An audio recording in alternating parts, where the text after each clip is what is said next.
न देखो दुनिया की तरफ, दुनिया रुला देती है। न राजी करो बंदों को, बंदे थका देते हैं। न पीछे भागो हर वक्त दुनियादारों के, ये इंसान को कमजोर कर देते हैं। वो तो करीम ही बड़ा है।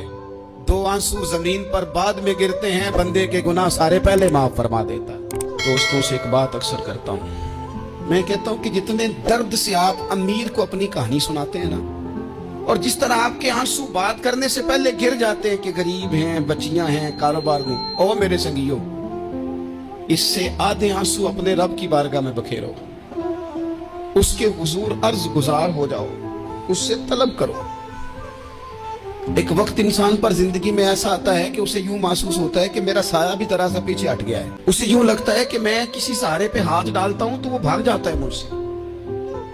लेकिन मालिक की बारगाह ऐसी अजीम बारगाह है, रब रसूल के आस्ताने इतने बड़े हैं कि आप जब वहां कशकोले तलब दराज करते हैं तो झोली फैलाने में देर लगती है, उनको भरने में तो कोई देर नहीं लगती। यारो, गर्दन को झुका देता है खैरात का पत्थर, जहां में मांगने वालों के सर कभी ऊंचे नहीं होते।